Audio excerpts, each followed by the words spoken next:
tech is here. It's everywhere. It is ubiquitous. It now just becomes a question of to what degree. But I think that anybody who thinks they can avoid it, I mean, they're they're on the Titanic. I mean, we've got to all embrace tech. Welcome to the IT Career Energizer podcast. I'm your host, Phil Burgess. My guest on today's show is Nada Sanders. Nada is an internationally recognized AI thought leader and expert in forecasting and global supply chain intelligence, and a professor at Humachine School of Business at Northeastern University in Boston. Nada is a sought-after speaker and the author of 7 books. This includes the Humachine, AI Human Virtues and the Superintelligent Enterprise. And if you'd like to be in with a chance of winning one of 5 copies of the latest edition of this book, you can find out how to do so later in this episode. Nada, welcome to the IT Career Energizer podcast. Thank you for having me on. I'm really excited to be here. I think it'll be an interesting conversation as well. So perhaps we can start with getting a bit of an understanding of you in terms of what you currently are working on and maybe a little bit of a background into your own career. Sure. So I'm a professor of supply chain management at Northeastern University. And so when we say supply chain management, we, sort of wonder, well, how did she get to this point or what does she do? And before I actually get into what I do, I can, give you a little bit of a idea in terms of my career, because I think it's something that everybody pretty much goes through. And what it is that I sort of fell into it. As an undergraduate, I was an engineer. I have an engineering degree, and was really searching in terms of, what is this career going to look like? I actually come from a fairly technical family of engineers and doctors, but then I decided that maybe business was something I wanted to consider. Ended up getting in the PhD program, trying to combine my background in engineering, which was in fluid mechanics within engineering, in business. So you can see that we're now talking about flows, and it has to do with a little bit leans towards supply chain and operations. Then within this program, I ended up taking a course on forecasting. And I absolutely was mesmerized because forecasting is prediction. It's predicting anything. How much are you going to sell tomorrow? What is the weather going to look like? What are the votes going to be like in the next election? All of it. And to me, it was captivating. So I ended up doing my dissertation, and consequently afterwards, my a big bulk of my research, and even now within the supply chain context, looking at how decisions are made with humans and machines. And how is that? Well, when you start to go into companies and to see how do they make their forecasts and then ultimately decisions, well, they do it in tandem. Even though quantitative methods are used or analytics is used, we always have humans, managers that make decisions. So my expertise really is that integration between humans and machines that I kind of fell into and have over the years, of course, developed an expertise in it. And then this is all within the enterprise and the global supply chain context. So that's kind of as short as I can possibly make it, Phil, to explain Yes. how I got, how I got here. And I would argue that most people that I talk to in their careers, and I do a fair amount of that, will tell me that a lot of it is sort of that evolution. You meet someone and you start thinking about what is current, and then you morph as the world changes. So currently, based on all of this background, very much focused on AI and analytics within the enterprise and how people use it. And this is at all levels, from CEOs all the way down to assembly line workers and managers in between, and how they use it individually, how they use it in teams, And that has a lot to do with the kinds of skills that people need. When do you automate tasks? When do you let humans make decisions? And there's room for both, believe me. One size doesn't fit all. And so this is really where my work has taken me, and especially now where we are in this age of technology and AI. One of the aspects of this, and you could see how naturally this would be an extension, is, well, what is the future of work going to look like? The future of work that is pretty much here. And then what are the kinds of skills, the talents that humans need? And this then, of course, not only applies to the companies that I work with, but my students. How do I help shape them? How do I help guide them? And, I teach seniors primarily in MBAs and executive MBAs. There are different stages. And I can tell you, Phil, I stay in touch with many of my students. And it's really interesting to see how their careers evolve and how they are changing as technology in the workplace is changing. So it's really a lot I can say about that, but that was kind of in a nutshell, if you will. And that's great. That's a really useful and helpful introduction. So, what I'd like to ask you about is probably what we've seen over the last few years. So, I mean, AI isn't something that suddenly arrived. It's been around for a little while, but the sort of advent of generative AI seems to have triggered an explosion, if you like, in terms of interest in AI. And so, how has that played into what you've been working on? It's actually been really huge because, again, it goes back to how do businesses and humans within the organization use it. And AI is something that I think, especially over the last 6 months, years certainly, but the last 6 months, and I think it's kind of the drumbeat is getting louder and louder. And what it is that boards are putting pressure on their company leaders to implement AI. Why? Well, so they can be competitive in the marketplace, or at least feel like they're doing what the marketplace is talking about at the moment. At the end of the day, however, AI is a tool, and it's an excellent tool, but it's just another tool. And what that means is that businesses have to understand what problems they're trying to solve. They need to understand how to use that tool to their advantage, and then how to interpret these results, and how to do this in an ongoing basis, right? It's a dialogue that ultimately managers and executives and workers have with the AI. And I think one of the bigger problems is that there's so much pressure because of the hype. So we've got this huge hype. Every company wants to claim that they're on the bleeding edge. We're using AI. We're ahead of the pack. And there's a lot of pressure to implement it in ways that might be less useful to the company than what the company really needs, bearing in mind that these things are also costly. So there's really a lot of mistakes that I've seen. One is rushing to acquire AI without really thinking through what do they actually need? What is the business model? Does the AI fit in with the business model? Does it enhance what the business model has? Enhancing it with integrating it with their workforce, making sure that the talent has been trained properly, that they're integrated with the technology and not threatened by it. So all of these are really complicated things. And again, these technologies are not cost free. They're actually very expensive, not to mention that they use a tremendous amount of energy, and are not really, when we talk about climate change, or really violate a lot of things there. But I think oftentimes right now companies are, um,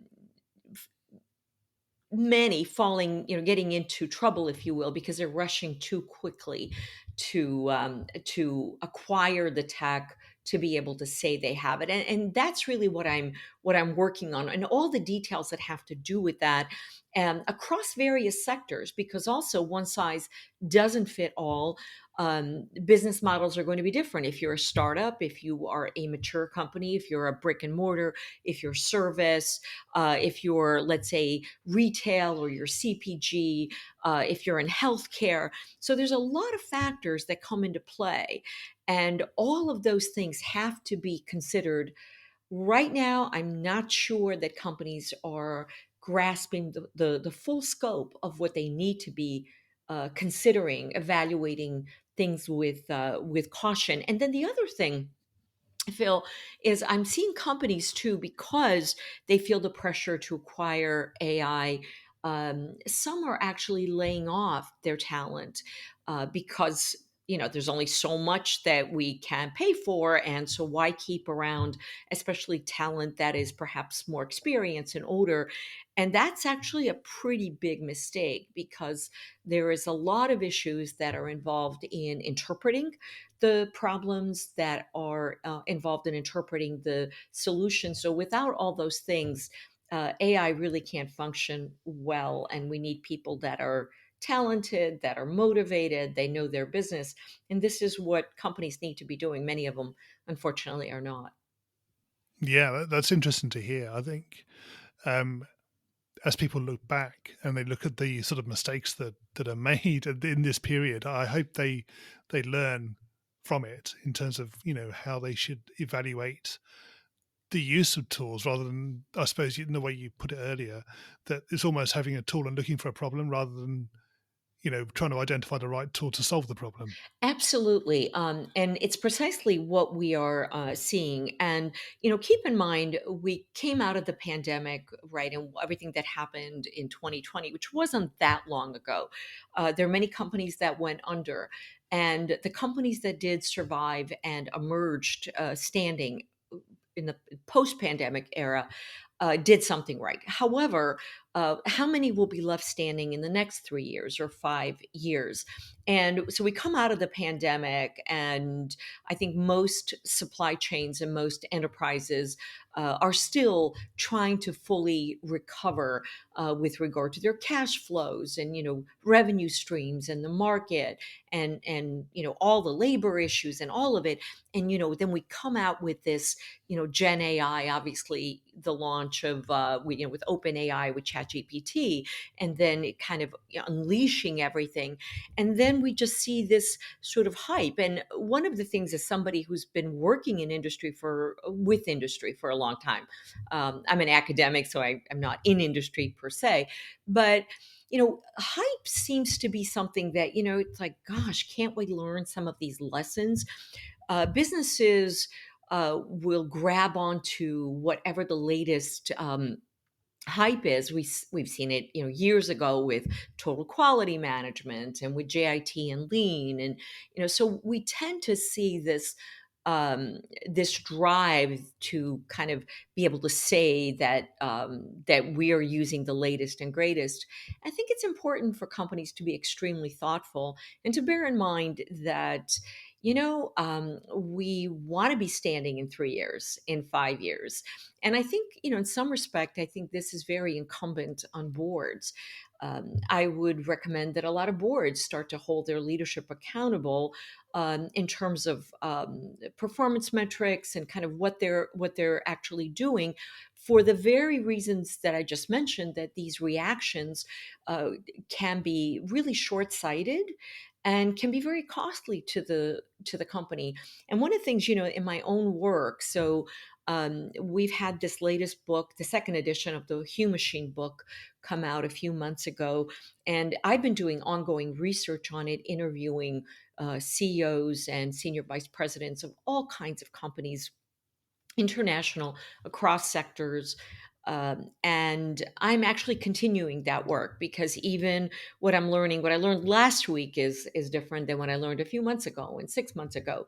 But what what I'm seeing more and more, to my surprise, is the importance of talent and the importance of really skilled workers.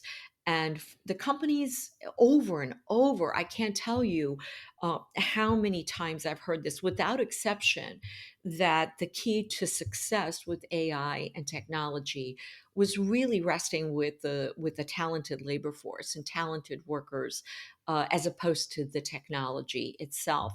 And that was something that we discovered when we wrote the first edition of the book that came out at the end of 2019, right before the pandemic. It was December 2019, right before the pandemic hit, and then the new one just came out.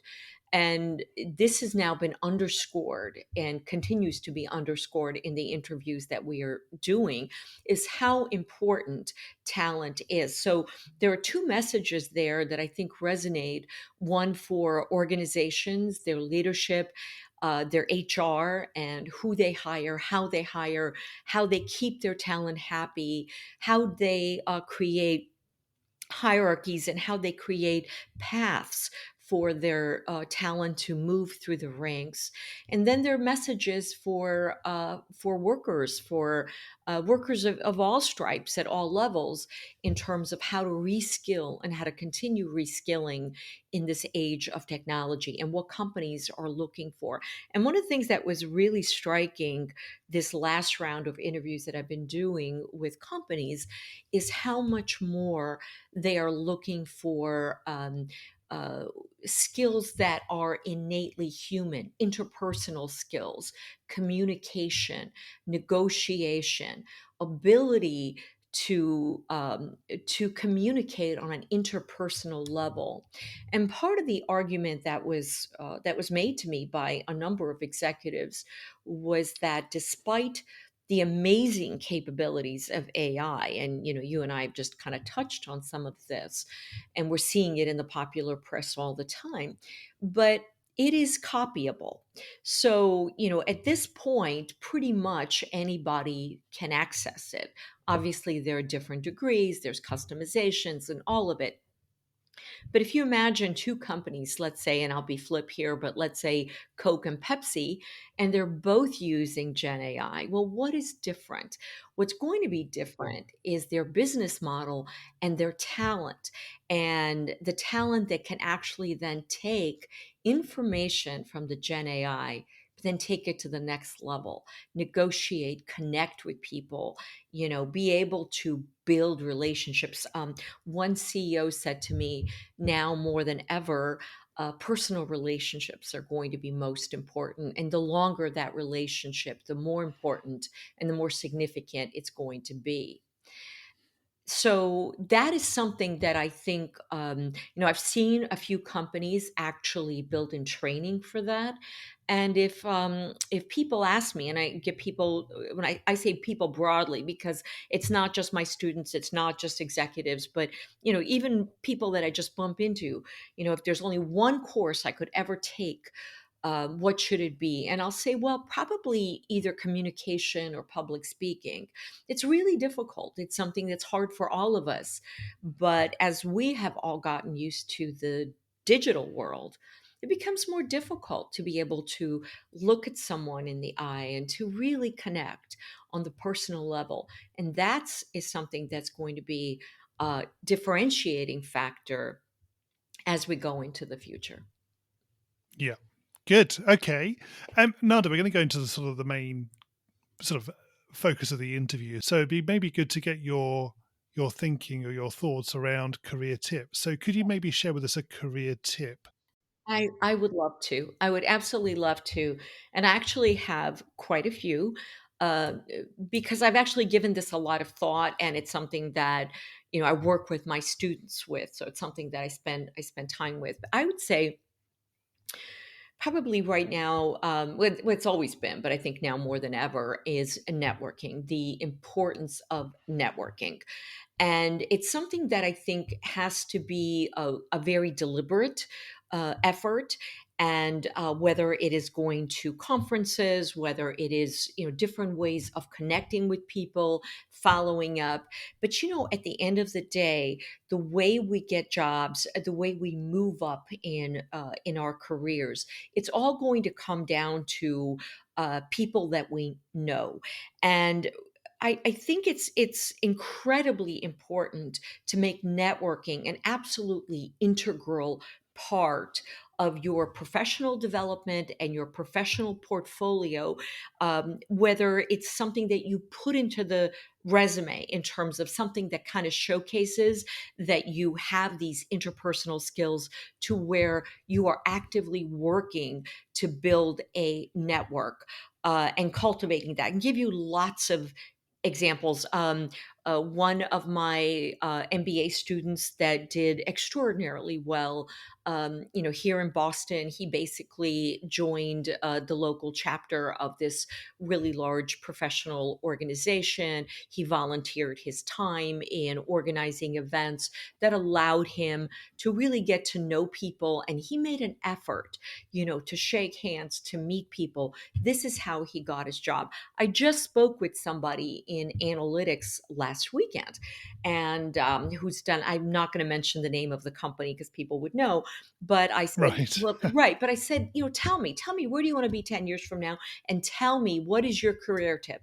And he said, it is really about paying attention in who he and who and making sure you're getting to know people and cultivating those relationships. And he was saying to me how his first job was somebody that knew somebody. And then the second job was again somebody that he had great relationships with that moved on and then pulled him into that position.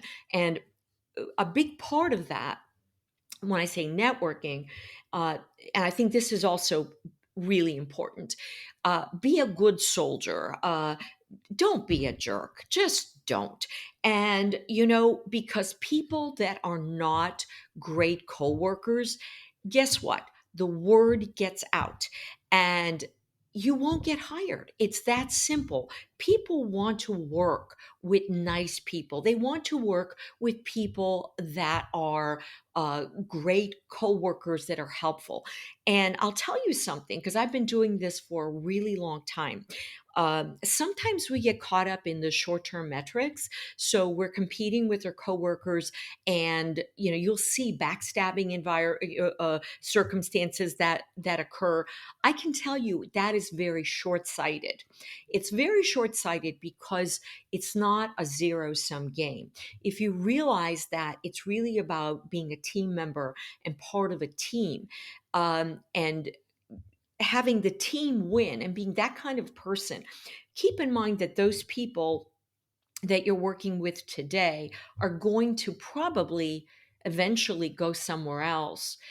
This is what I see a lot of, where those people go to your competitor and then they bring you along. I've seen this time and time again. So network, but be a great coworker, be likable. It's really important. And I think a lot of people forget that. They're very short sighted. They fall into this sort of short term competitiveness. But I can tell you it is short sighted and short term. I don't think that's a really good strategy. No, that's very well put. And I think just adding to that, being proactive about it as well. So it's not just sort of networking within your immediate vicinity, if you like, or maybe the organization that you work in. It's being a bit more proactive, going out and meeting people and finding people who have similar interests to you and work in similar areas, and they don't necessarily have to be within your own company. Absolutely. Yes. So what I had mentioned the one MBA student here in Boston. I have a lot of examples. So that he actually would go to the events and shake hands and meet people from different companies. What I would also, if you are working for a company and there's a convention or a conference that you attend, it's really wise to, let's say you go to sessions, or you stay around afterwards, you pay attention, then you go up and you connect. You get to actually say hello to the person and connect in some kind of a way. That is very, very important. So many of us are shy, and I can tell you, I'm actually shy myself. I'll be the first to tell you, I'm an introvert, and it's actually really hard for me to do that. I have forced myself to go out, and I go to the conferences, and it's scary, for all of us. You go to, let's say, a large convention, then there is the networking event that we've all seen in the big ballroom, and you're thinking, oh my gosh, who am I going to talk to? I don't know anybody. And boy, talk about that awkward moment. So I think it's really important to try to overcome that. There's definitely strategies in terms of overcoming it, learning how to start, right? In terms of small talk and, chatting with people. The other thing that's related to that took me a while to understand, very early in my career. So I learned, okay, networking is important, got it. But then I thought I was supposed to, network and dazzle people with how smart I was professionally. Well, the reality of it is I learned people want to hire people they like. And so a lot of it's going to be, being able to talk about things that other than work as well. So it's not just about how competent you are and what you know, but really being able to connect in human kinds of ways. So I think it's really important to be able to push yourself, as you had mentioned, definitely outside of your organization, even across industry sectors. But like right now, when we look at, even if we're looking about with buyer supplier relationships, um, we can automate negotiations in a lot of ways. But at the end of the day, who usually wins? It's where you've got a personal relationship. So it's all about networking and developing those kinds of skills very much beyond your organization as well. Exactly. I can't remember where I heard this, but and it may have been a previous guest mentioned this, but somebody else who was an introvert and was found it difficult to network at events. Um, he said that what he used to do was stand in the middle of the room Yes. and then attract people towards him. So he didn't have to actually make the move because people would come towards him by standing and being that focal point. Yes, I've actually heard that, standing in the middle of the room, or even standing if there is, say, a buffet line, standing at the very end of it, because at that point people are coming off of it. They can, inevitably will see you and will say hello, and it is really hard. I think if anybody thinks that it's easy, I think for the majority of us it is extremely difficult, and we don't, we feel sort of awkward. But I think getting to know people is really important, and be able to take the conversation in a lot of different directions. I think also if you stand in the middle of the room, it's sort of, and I've actually done that, it conveys a feeling of confidence that perhaps we don't have, but it conveys it, and I think that's really important. Yeah, that's interesting, isn't it? It Yeah. is. It is. Right. Nada, can you share with us maybe um, your worst career moment and what you learned from that experience? Oh gosh, I have so many. And if I can tell you, if people ask me, well, what are the things that you would attribute your success to? And I've actually thought a lot about it. And one that is not related, that's another story, but is time management. I'll tell everybody, time management is absolutely critical. But the other is to be able to learn from the mistakes, to be able to really be able to, after events, um, look at yourself and say, okay, what did I do wrong? How can I do better? And as opposed to going, oh, it's their fault. Oh, I was great. It was their fault. They didn't get me. Because I do see that a fair amount, where people will blame the other parties. So I can tell you, I can give you many examples, but one of them was, it was right when I was finishing my PhD. And I come out of a very technical environment where I was doing forecasting models that were mathematical. And eventually I really learned strategy, and how HR works, and how to integrate humans, and training, and all of it. But at the time, I remember having access to a large warehouse and their data, and I remember I was going to visit them, and I had run a bunch of mathematical models that I was going to present to them. And I had these visions of how, I was going to go in and I was going to show them these great forecasting tools.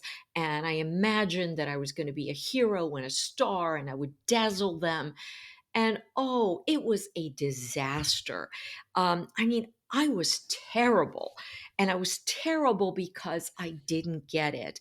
I didn't get that when anytime you're in an organization, there are the humans that dominate. There's politics.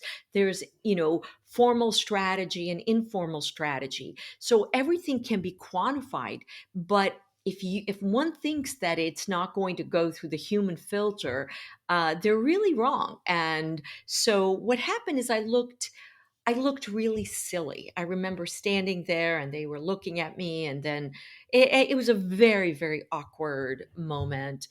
And I went back and I thought about it. And I thought, well, what can I learn? Then I went back to the organization, talked to the individuals, and really delved in. And I said, I'm going to learn. I'm going to learn more about strategy. I'm going to learn about humans and human development. And then I really got into human decision making, which is an entire different line of work. And then applying human judgment and how that integrates with technology. But I looked really silly, is really what I did. I did. I Yeah. honestly did. And maybe we can talk about your career highlight then. So, what do you think so far, maybe, is your career highlight to date? Oh my gosh, there are many, but that I'm just really, really honored and thrilled with. I did, however, some years ago, I was asked to attend a very private think tank at Windsor Castle, and I was nominated for this. And it was sort of this leadership development for leaders of the future. And honestly, it was one of the coolest things I've ever done in my life. Was Can you imagine? I mean, I remember, getting into, flying into Heathrow, and then, going to Windsor Castle, and then going in and being really sequestered for about 5 days with a small group of world leaders. And here we're sort of brainstorming and talking, and the history, the gravitas of all of it. It was Yeah. something that has stayed with me all this time. Yeah, I'm sure. Absolutely. Well, sounds very good. It was really Um, excellent. It was excellent. yeah, I can imagine. Yes. Um, and obviously, with your focus on AI, but the next question may be a bit broader. So, can you maybe give us your thoughts on the future of careers in technology? What do you see as why would it be of interest for somebody to come into the industry or pursue a career in tech at the moment? Um, This is actually a great question, and it's a complicated question. The reason is that, again, I'm coming from a STEM background, and I did my own coding many years ago, and then we've seen coding sort of be what do you want to do? I want to be a coder, but we're now seeing AI can create programs in Python, in a whole host of languages, and do its own coding. And that's going to evolve more and more and more. So the kinds of things that we're going to see in tech are going to be more strategic, and ones that involve an interfacing where people have digital literacy. They understand that, but they really have two, possibly three different levels of knowledge. One is the digital, where they understand what the technology can do. And then, of course, it'll kind of specialize whether you're in cybersecurity or other kinds of things. And then there's going to be your domain expertise. Well, what is it that you're trying to do?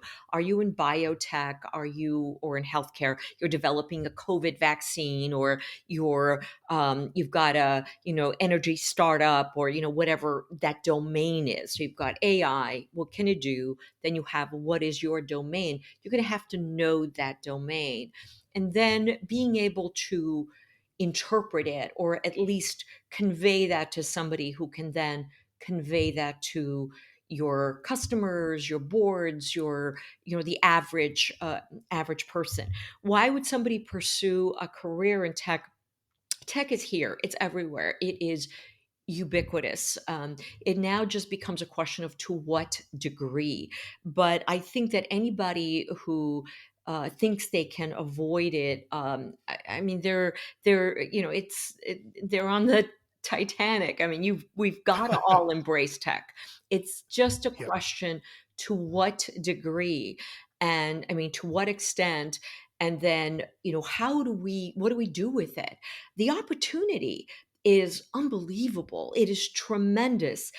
It is going to require all of us to have greater breadth of knowledge to understand more. So even tech people are going to have to, be able to have some financial lingo. Especially, we're going to see more and more startups. We already are, right? All kinds of tech startups. But that also means that you're going to have to be considering, how does a VC work? Or, angel investors. How does the money work?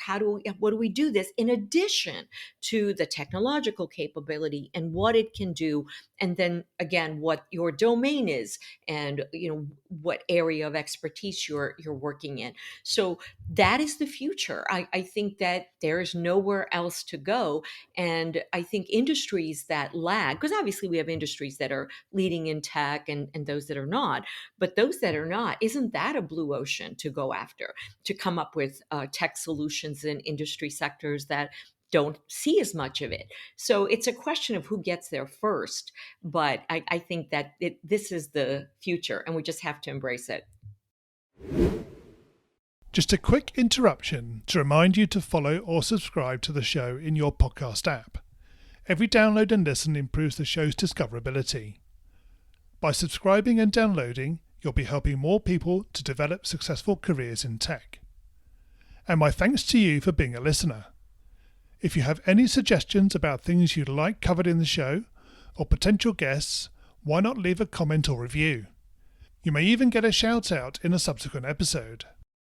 As mentioned at the beginning of today's show, we're giving away 5 copies of Nada's fantastic book, The Humachine, AI, Human Virtues and the Superintelligent Enterprise. If you want to be in with a chance of winning, simply send an email with the word NADA, that's NADA, in the subject line to phil@itcareerenergizer.com. All entries must be received before midnight UK time on Monday, June 16th, and all winners will be notified within 1 week. Now it's back to the interview with Nada.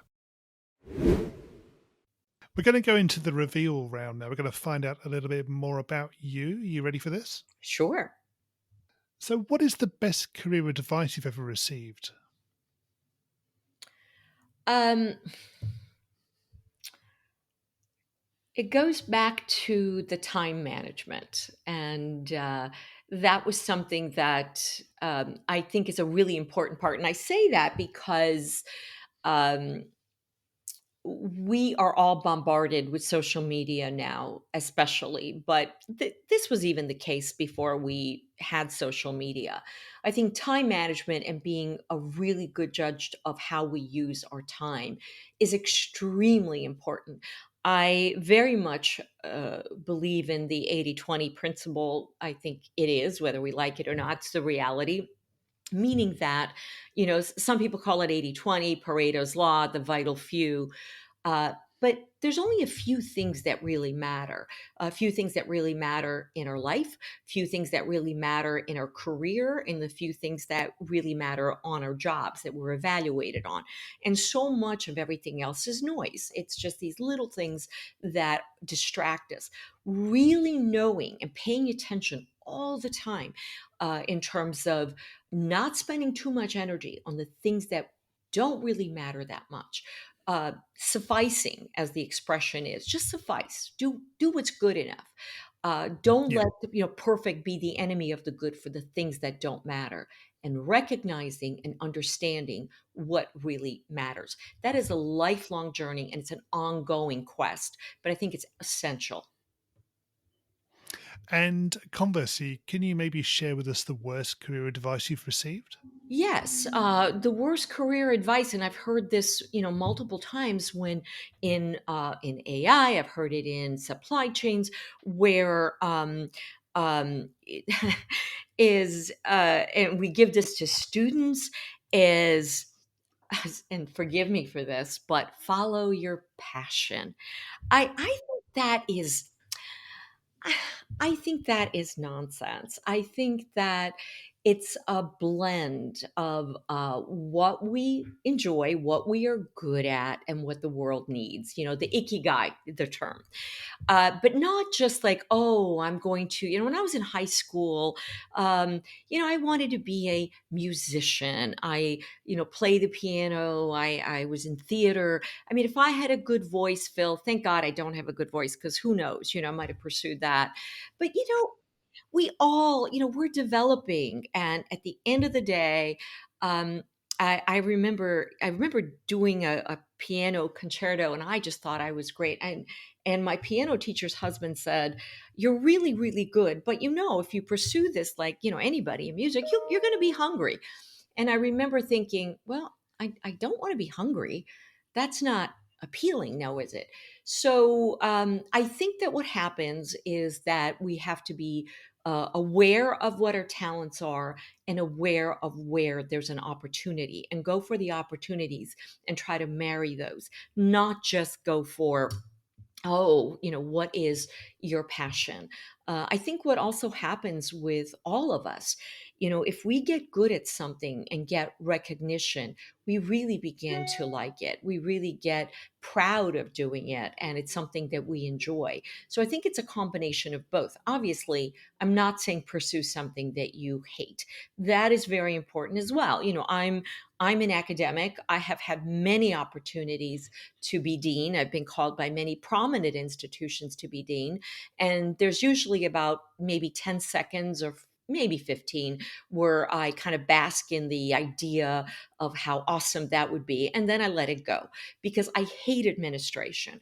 I like being creative. I love working with my students. I love working with businesses, coming up with creative solutions to problems. So I was able to take the side of me that is creative, knowing that I hate administration, so I'm not going to go into academic administration.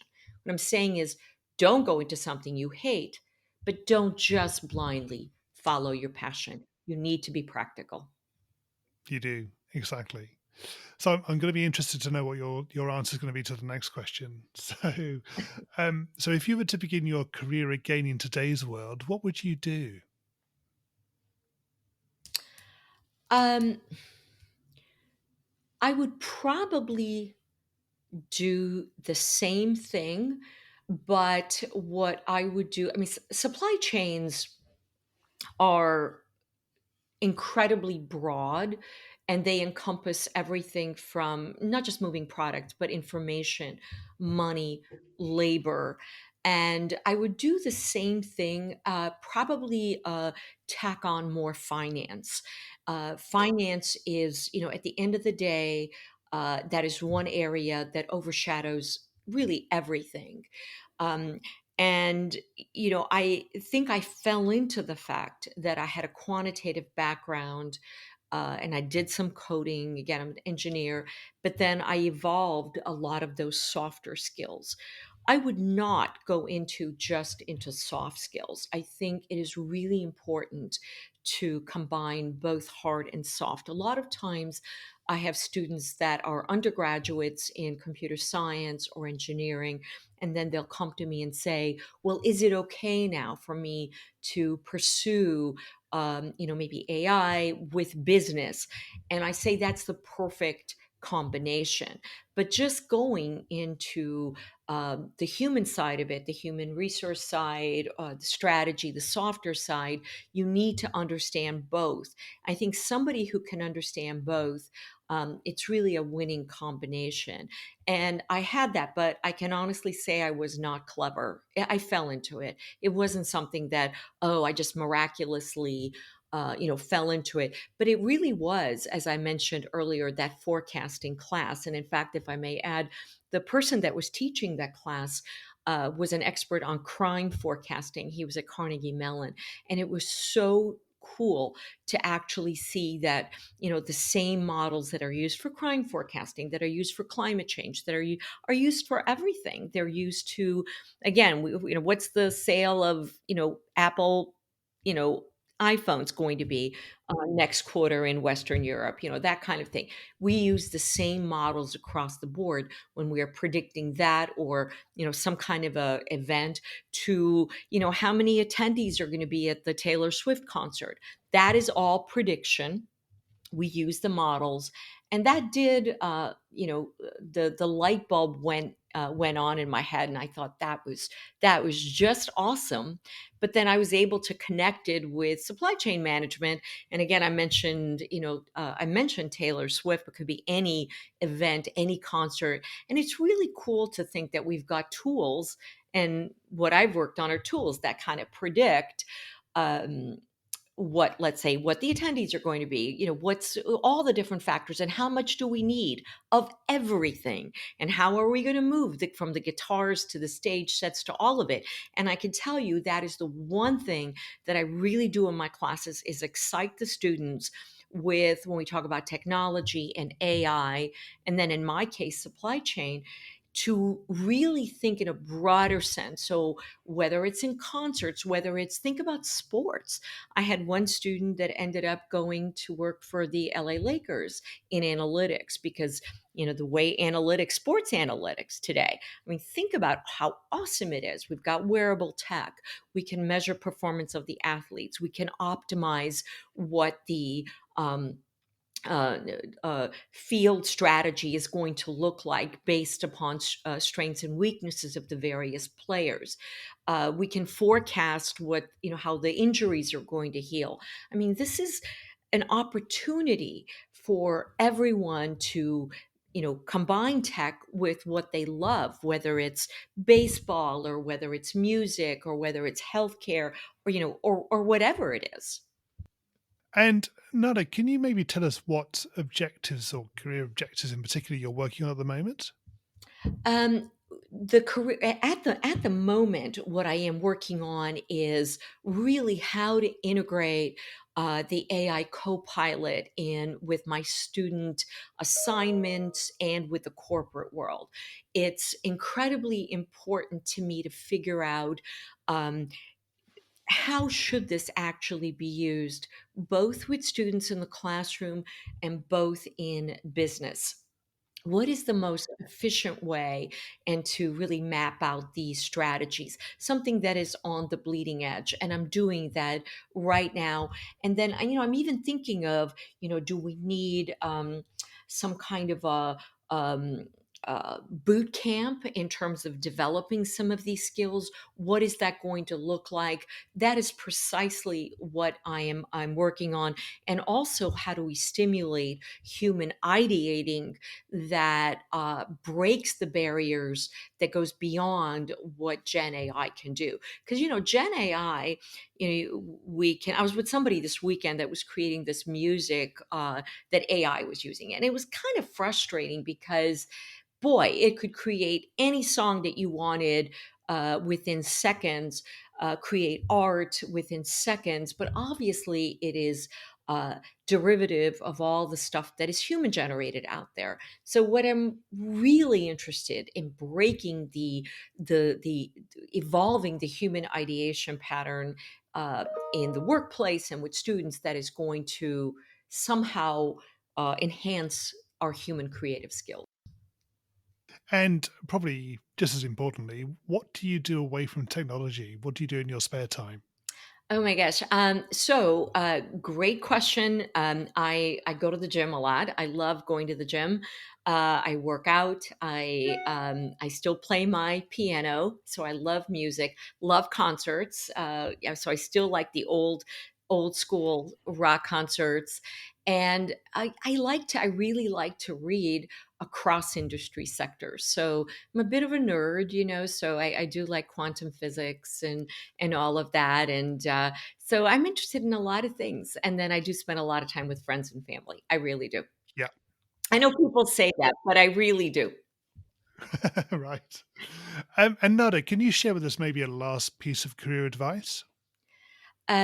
Stay curious and do not ch- ever be beat down by failures. This is really important, Phil. There's actually been numerous studies, and this is something I want to underscore with everybody listening. There have been numerous studies that have been done across sectors from the military to physicians to scientists in terms of what are the characteristics that are among those that have succeeded. And the one characteristic, the primary characteristic, was perseverance. It wasn't the smartest, it wasn't the best of this or that, but it was perseverance. Keep getting up. Do not let anybody beat you down. No matter what it is, pick yourself up, try to learn what did you do wrong, and keep at it. And remember that all those that succeeded, it's been shown in studies, perseverance is the number one skill. That's very well put. Thank you. And Nada, how can we find out more about you and connect with you? Um, Multiple ways. Probably the easiest way is on LinkedIn because I do respond. So you can look me up on LinkedIn at the university. It's n.sanders at northeastern.edu. And of course, I do have my own website, notasanders.com. So any one of the three ways, when I get a note on LinkedIn, I respond. If I get a note on my website, notasanders.com, I respond. And certainly at the university, I respond. Fantastic. Thank you, Nada. And it's been an absolute pleasure to talk to you on the podcast today. Thank you so much for having me. Thank you. Don't forget, we're giving away 5 copies of Nada's fantastic book, The Humachine, AI, Human Virtues, and the Superintelligent Enterprise. And if you want to be in with a chance of winning, simply send an email with the word NADA, that's NADA, in the subject line to phil@itcareerenergizer.com. Thanks for listening to another episode of the IT Career Energizer podcast, and thank you to Nada for being my guest on today's show. And remember to tune in tomorrow for another great episode. I'll catch you then.